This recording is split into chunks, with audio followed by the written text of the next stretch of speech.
I'm your host, Stephen Vanover, here on the Sports Talk Line Network, where we talk sports 24/7, 365. And this is the Roundtable. And we're here to talk about what else, COVID-19, but actually with a very specific bent, because we're right on the cusp, back, forth, yin, yang, yo-yo time. With our sports going to get going? Are they not going to get going? So we want to break it down. Which sports are on the edge?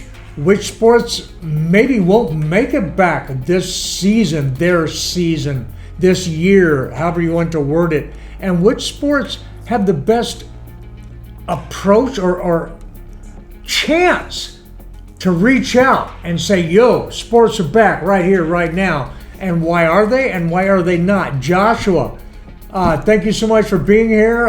You and I have talked about this often. We were in the green room. We did a whole show in the green room. Where are we in our conversation?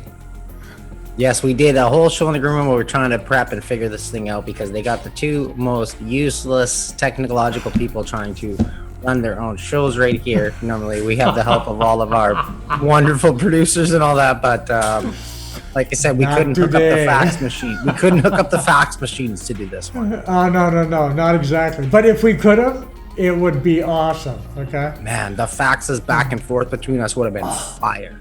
Dude. So to get everybody caught up on what we were talking about, we're just mentioning what sports might be able to get over this COVID-19 thing and actually have training camps or a season. We're already seeing NHL players, NBA players, now tennis stars coming down with COVID-19, testing positive. And we're not even having training camps and full training camps yet. Okay.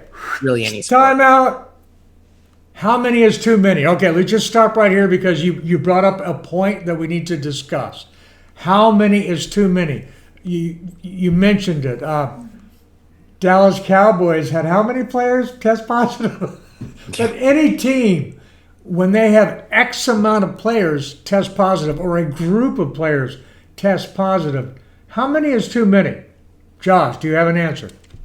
Well, I mean, I would like to say that one is too many, because with the way that the virus spreads and what we know about it right now, any interactions or contact with other people leaves them in the risk of getting it, whether they're asymptomatic or they're actually showing all the symptoms and things like that. So for me, one's too many, but it doesn't look like that's the case for a lot of major sports teams and sports leagues. Is, the temp. Okay, another question. Is your answer going to be different if A, you're a fan in the stands, or B, you're a player that already has money in the bank and is maybe looking at putting his life on the line by stepping out on the court? Yeah, that's a great point you mentioned, because I mean, I think we got to definitely talk about it from a perspective of a fan side and a perspective of, say, players, and even almost there's the players right in the middle where the ones that maybe don't have money in the bank. The ones that don't have the money in the bank. Which there are more of them than there are the others. A lot more of them, right? There is a lot more. And I mean, one of the tactics that I saw by Major League Baseball that I didn't particularly like, but it's Major League Baseball, so. But they were kind of trying to pin all of these lower end salary guys up against the higher end guys and trying to use that as kind of a pigeonhole, but it didn't work, thankfully. Okay, but come on. Now, aren't current CBAs across the spectrum, from the owner's perspective, geared to try and create turnover because they know they have more leverage with guys that are newer and don't have much money? Yeah. 100%. I mean, you look at it even from an NHL's perspective. I mean, a lot of the teams that can compete and can compete at a high level have the money invested into the top name guys for the big dollars, but the entry level contracts are where they're really making their money. And I mean, even that, if you go back to the NFL, a lot of the quarterbacks that have won Super Bowls, minus Mr. Tom Brady there, who's now in Tampa Bay, but I want to get to him a little bit later. But a lot of the quarterbacks that have won Super Bowls or even had great seasons or been successful have been on lower level entry contracts. So the teams can pay more towards the other players that they need. See, we kind of mentioned, we hit on this a bit in the green room. You brought it up about the NBA actually being one of the only leagues that kind of does a little bit better to their players with having their veteran minimum and kind of raising the bar for the new players that just came in. It's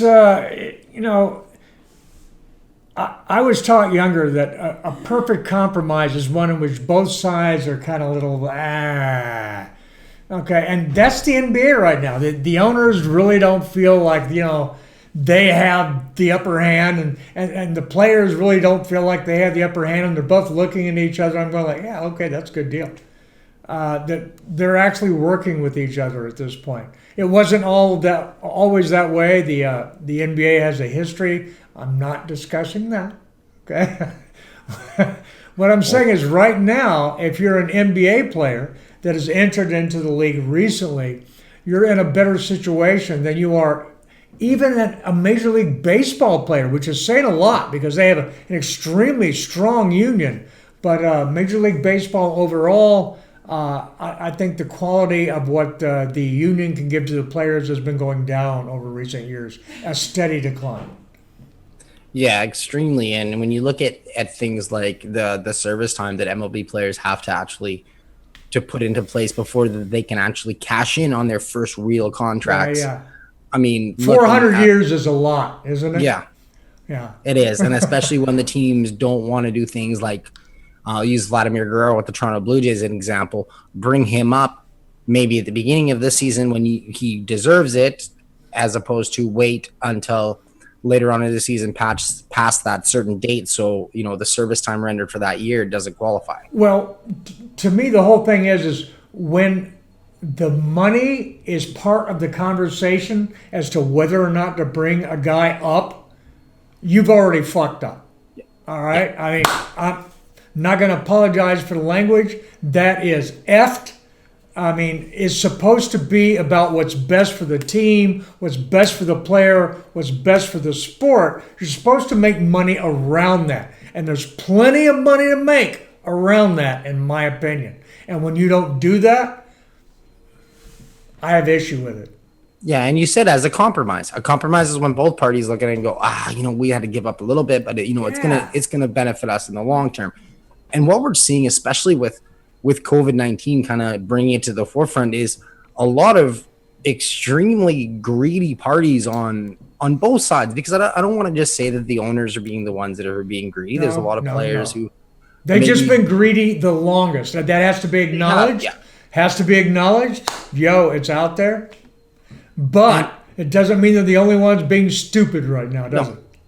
And don't get me wrong, I completely understand and I side and sympathize and empathize with any player who doesn't want to go for any health reasons at all. And you know what? Not even 100%. Yeah, not even their own health reasons. If they have any family members who are close to them or anything like that they might fear a risk of it, hey, 100% stay home. Grandma may live in the house that you bought for your family so that you could all live. Hey, man, grandma is not young. Ergo, grandma. Yeah, okay.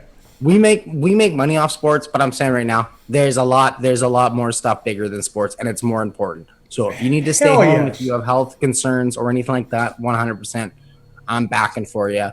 And by that, grandma, she has props. And yeah, if we all have to sit down so grandma has a better shot, boom, I'm sitting down. That's the way it is. Well, and even look at respect your elders. We've had NBA players who have lost. Karl Anthony Towns lost his mother from COVID-19. That's serious. I mean, if Karl Anthony Towns didn't want to show up and play, should anyone fault him for that? Okay, now wrap this all up, move it around. Which sport, let's go down real quick, has the best chance to make a shot? Now, MLB had a chance to really do some things to do it correctly, but instead they showed how to what? Not run a proper organization. Just the dysfunction between the Players Association and the owners group. That things like that, like the negotiations, that's happening all the time, even when it's not a CBA year. I understand that. If you follow sports, you should probably understand that stuff's always in circle. It's always happening. But for it to be just such at the forefront and for the media and all the fans to be consuming when they couldn't do anything right just blows my mind. Like you said, they had a chance. They could have been playing baseball. July 1st is what we heard. Like, we were talking about it on roundtables a month ago about, baseball's going to be the first to come back. And then they just continued to, they grabbed a giant dumpster. They filled it with as much paper and fuel as they could, and they just continued to burn gasoline all over it. It was ridiculous. And then now it looks like, we have some reports coming out that the MLB Players Association has accepted the 60-day proposal to head to camps. Go ahead, Matt. Well, I just realized I'm still pissed off because you still have the best background. Yes. That just sucks, man. So I got a question for you. So how this is completely off topic. How am I going to swing this one when I interview the newest addition to the Portland Timbers? Because I think I'm going to have to change my. That's happening. That's happening. That's right. So you've got we're lining up an interview. You're going to be doing this is an awesome thing. Yeah, let's talk about it real quick. Switch up the background a little bit for that one, I think, because definitely not the background of the most inviting. I'll send you my background. You send me your background. Yeah, I might have to just go with the for a week or two. Black towel for the week or two. Yeah. All good. Throw up a couple Portland Timbers, or logos just like on there or something like that. A lot more close up. A lot more close up. A lot more. He's like, why am I talking to your face? Because that's it. All right, you can't but see now, it behind me. Let's jump to it real quick before we lose too many people. Of the sports, okay, baseball, they screwed the pooch. Agreed? Not happening. No. Well, maybe the 24th. We'll see. Maybe. All right. NFL. They got to wait. Well, I don't think that the system, however you want to word it, system is in place to make it happen effectively. America's not wearing enough masks. We're not doing enough things to effectively flatten the curve. Whereas if you look at other countries, all right, they are able to flatten the curve. I mean, their stuff goes down, boom, and America's goes boom, and just stays up here in a plateau, and just like, wow, it's insane. And so right now, I got to say, Australia is really interesting. I can't believe that Spinksy couldn't be on right now, but he did send word. And they are opening next week, right? I mean, or later this week. Yes. Which is it? And I think that they are our best shot of quote unquote how to do it right. I think it's a good test. What do you think? I think the Bundesliga and to some extent Korean baseball and things we saw coming out of those Korean baseball, yes. That were some of those hot spots that were hit really early. We kind of saw kind of a guideline from then, but just in regards to, because I know that there's going to be fans for some of the Australian games. They're obviously going to be taking measures and things like that, but there will be fans in attendance. So I think that's going to be awesome.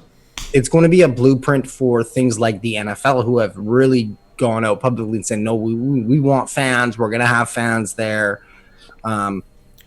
They have come up with systems where they're looking at funneling people in a certain way and a method to where you're going in a direction. And if you've looked at airline systems, there's certain airlines that have a system and say, all right, boom, step here, step here, step here. And then there's other airlines that go like, well, everybody, good luck.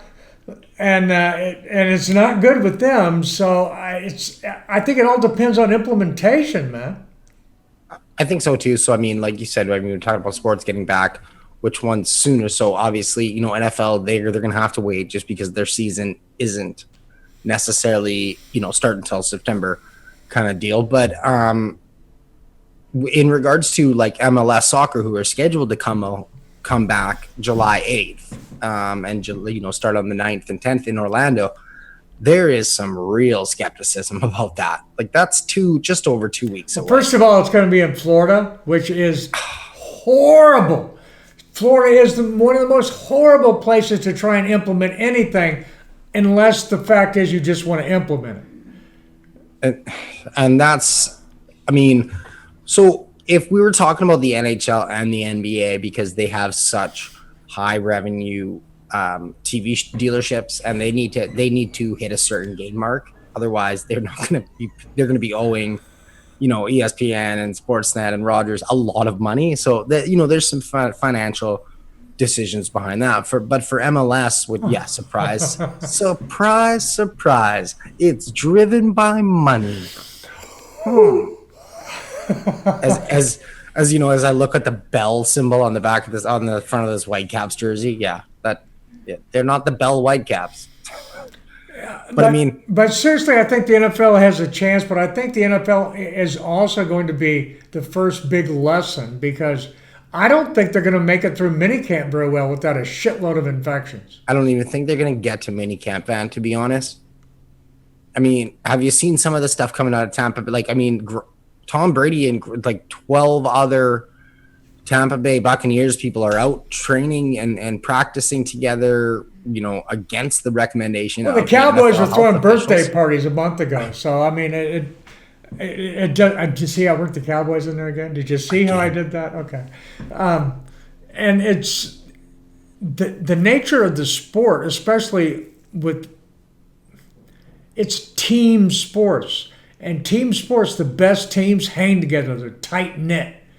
And it's going to be tough, triple tough, to try and instigate something and get them to go against what they've done their whole lives. And when you add on to the fact you've hung around young men, you've hung around elite athletes, when you combine young men and elite athletes, you get invulnerability.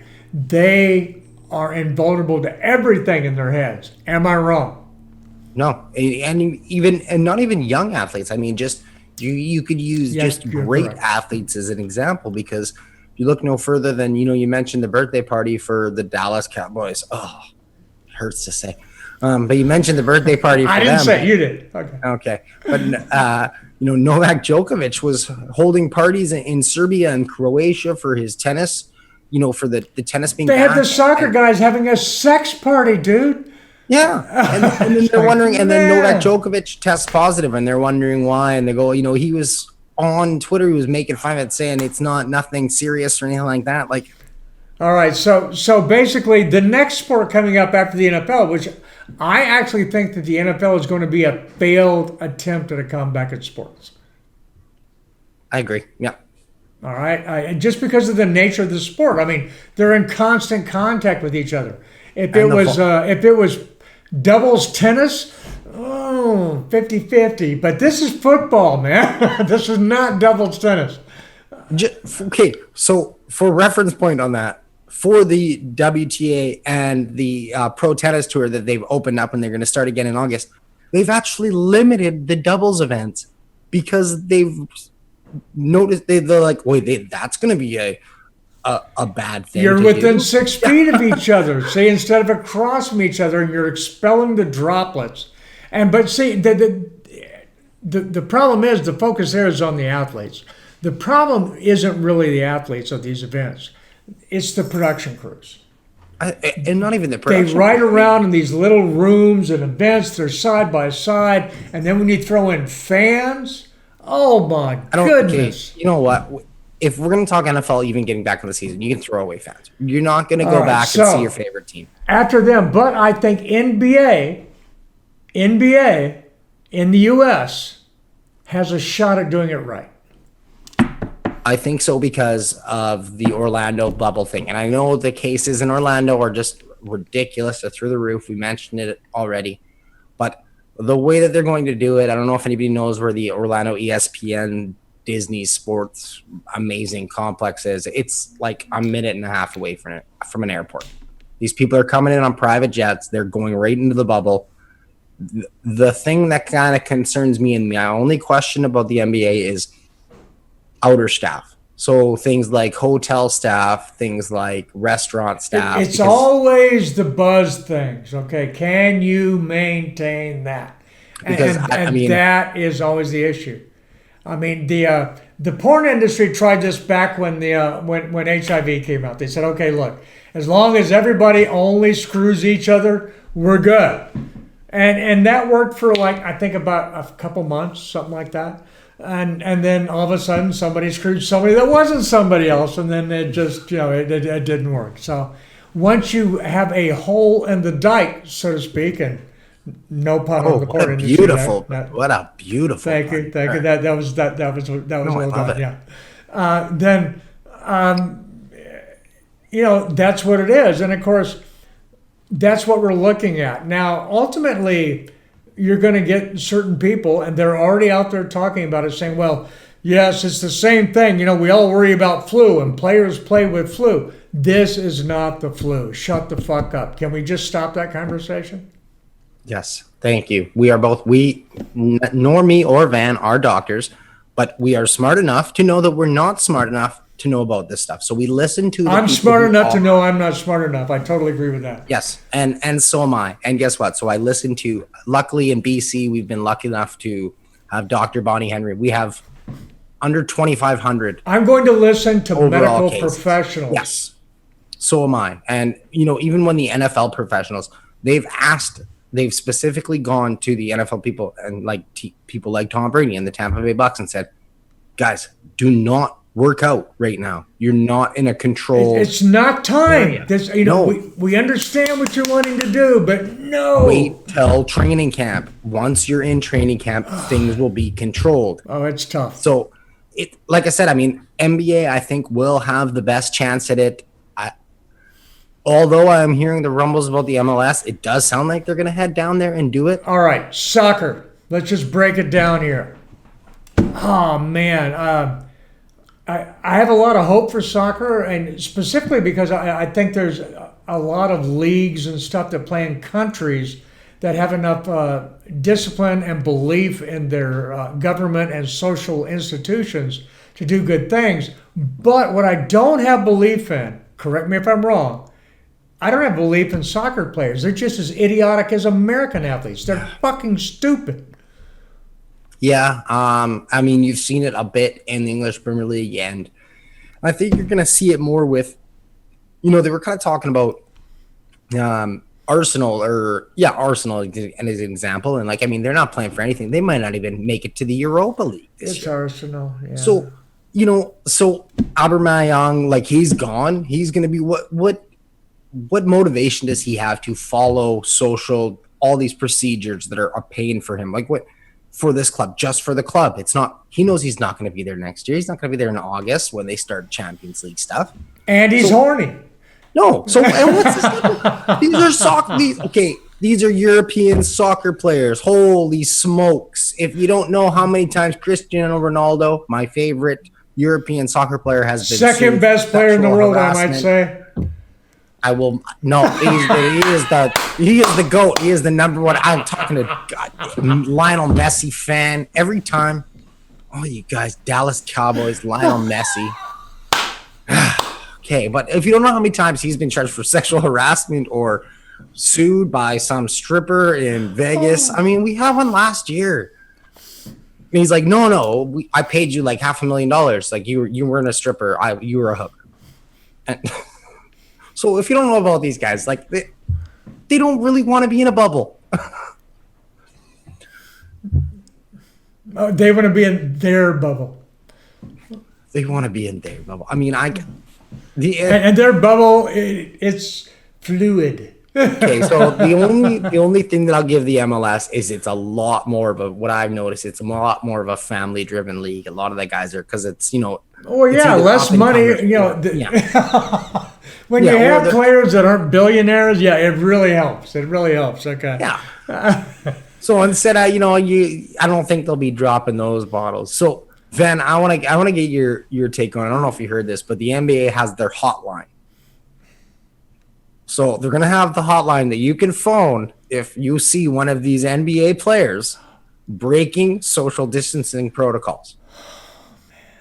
Okay, so TMZ is going to make how much money on this? What? I don't know. I was going to say which one of us is rolling the shotgun roulette dice and having to go down to Orlando.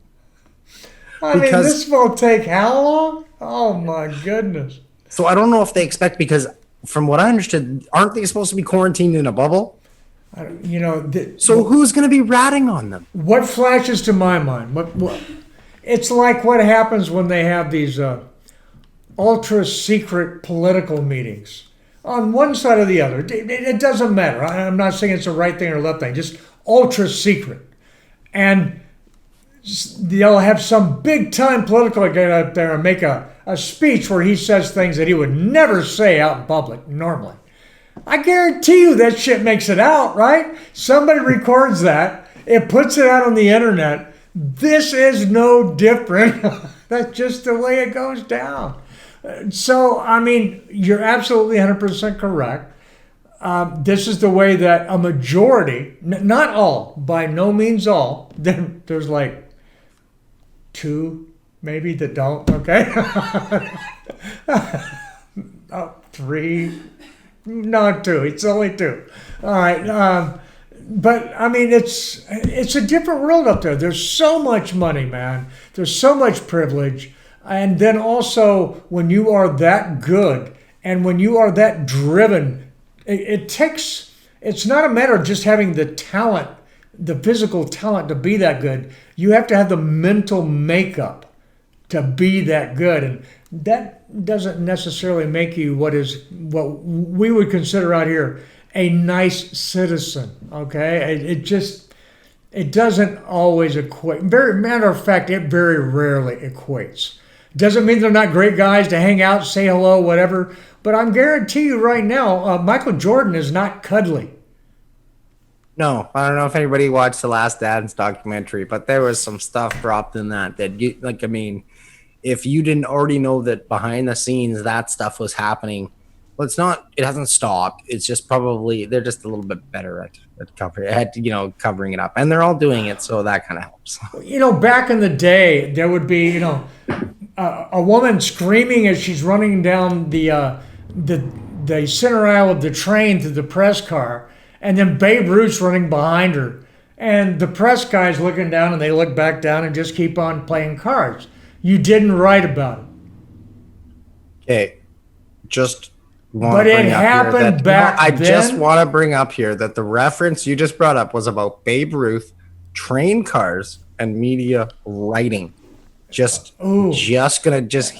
dated himself that much. All right, I did. So I love that. And there's so much wrong with this story because you have guys not only just. I love the fact that they let sports be sports, but then you're also just letting a woman be used as an object, which is a totally negative thing and something we need to be aware of. But the fact about letting sports be sports, I fucking love that. If it was Babe Ruth just walking down the aisle, stoned out, drunk, and nobody wrote about it, great story. But that's not the story. The story is basically he was chasing women down the.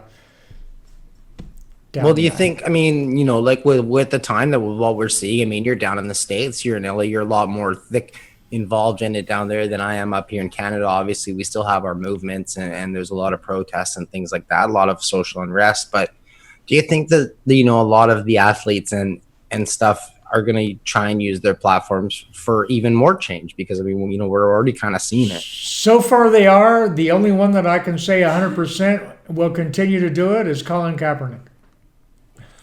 I mean, you don't see, but LeBron's been pretty outspoken about. Yes. About a lot of things, and I mean, and bravely so, I might say, because is he going to be able to make beans tomorrow? Yeah, he's going to make rent. Okay, but does it cost him? Yes, it does. It does cost him to step out. There are many an athlete of color. And many an athlete not of color that has not spoken out specifically because it would cost them. Not because they had an opinion one way or the other, but because of the greenbacks. And for LeBron James to step up and do what he's done, he has nothing but my respect. Yeah, and a lot of the other ones too. And like you said, it does. And it's sad. And see, and if anyone who says, oh, there isn't a problem, just the fact that we mentioned that players don't want to speak up because it could literally kill their career. They watched what happened to Colin Kaepernick. And they don't want to speak up about it. I got to call the camera down on myself. I have told many a person that I've talked to on the side that has been socially aware, and I've said, hey, I will give them a personal aside and say, hey, I really respect what you're doing. I don't get involved because in my industry, if I do, it's a death knell.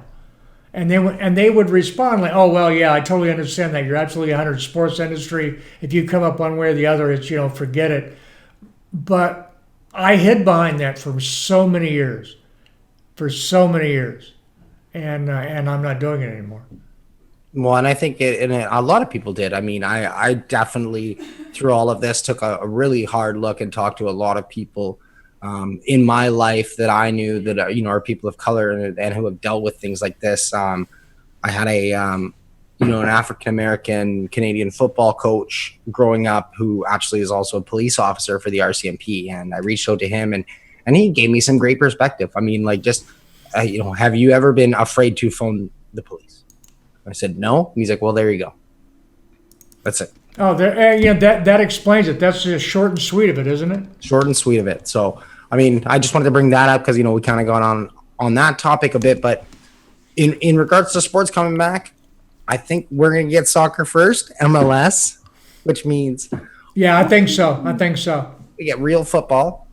Can we call it real football? Where's Rado? Where's Rado? No? Okay. Rado fishing? Who knows where Rado is? He doesn't do anything. Well, he's going to be here for a few more weeks, but then he's going to be back in Europe for a while. Oh, that's right. He is going. Oh, he's probably just pumped. He's pumped about that. Oh, come on. Absolutely. All right. Well, that's good that he's going to be able to travel back again. Oh, yeah. But, and hey, I'm actually, I think this is really an opportunity. Ask your opinion on this. I think this is an opportunity for Americans, for America, to get to know one of the greatest sports, if not the greatest sport in the world, football. Well, I think it's going to be, I think one of the reasons why we are going to see it, even though they might be a little bit skeptical, is because of that. Like you said, all eyes are literally going to be on MLS soccer for about 2 weeks in what the world knows. So if European fans are going to tune into this, so the English Premier League will be done by the time this starts. There's not going to be any European soccer going on until it's perfect until until Champions League starts again in August. So all European eyes are literally going to be on the MLS, and they can watch this. And yes, it's not as good of a product, but they love their third and fourth tier teams. So if they can start latch onto this, if the MLS can actually produce this and market it in a way to their fans and to just the general, sports fan, that like, hey, look at this, look what we have going. We have a huge tournament style. You've heard of the World Cup. Anyone's heard of the World Cup. Even if you've heard of the World Cup. Well, now there's also some players that are going to be playing in the MLS that play in the Premier League. That have played in the Premier League. So it's like, we're going to be seeing some good football, I think. And we're seeing big name MLS players go to high-end clubs in Europe. In Germany, look no farther than the Canadian Alphonso Davies, the Roadrunner, meet, who was named Bundesliga Rookie of the Year this year. So, not a shabby title to be holding, my man. Not a shabby title. So it just shows that, the MLS could definitely have a spotlight if they do it properly, because Americans are finicky. You look at baseball. Baseball has terrible numbers outside of their market. So, like, nobody watches the Cardinals unless you're in St. Louis. Nobody watches the Brewers unless you're in Milwaukee. Well, actually, there's one guy in SoCal. He's a friend of mine. He watches them, but he's weird. Okay, you know what? My dad's a Cardinals. He's a really good mathematician. What more should you say, right? Okay. There you go. So they definitely have an opportunity to capture. Hi, Matt. Shout out to Matt. So they have an opportunity to capture the United States market at a global level, because it's going to be all over ESPN. ESPN's picked it up. As much as I don't know why Taylor Twellerman blocked me on Twitter. I think he's one of the only 3 people who have blocked me, but he's actually a really great listen on ESPN. Oh, he's going up. That's probably why he's probably blocked me, because it's something you did. He's like, oh, he's friends with Van. Okay, nope. cut this guy out of here. So, but he's actually a great listen. So It happens. Really trailer Twellerman stuff. So ESPN will have all those rights. Up in Canada, TSN has all those rights. So we're going to see MLS for 2 weeks without anything else. Oh, I'm excited. I'm so excited for MLS. First of all, I love soccer. It just, oh, come on, man. I mean, get out there. Anybody can play soccer. There's nobody that cannot play soccer. One-legged guys can play soccer. No-legged guys can play soccer. Everybody can play soccer. It's just a fantastic sport. I really want to see it take off in the U.S. There's so much untapped potential here because soccer has been groomed for the white privilege class. Yeah. Here in the U.S. And once we turn it loose for the masses, it's going to be fun. Oh, yeah. We're seeing it up here in Canada now where it's kind of, like youth numbers are overtaking even hockey, which is like, I'm in Canada and I'm saying soccer has taken over numbers over hockey as far as, like kids signing up and youth programs playing. See, that's scary because Canadians are focused, man. Oh, yeah. We love our Canadians athletes, boom. You guys are incredible. I'm just sorry. Any nation that produces Wayne Gretzky, I'm not worthy. Wayne Gretzky. Actually, you know what? Best athlete in the world. I'm excited in general because just even sports news is picking up right now. Like we have Hockey Hall of Fame stuff coming out. Inductees are, for the next class, the Hockey Hall of Fame.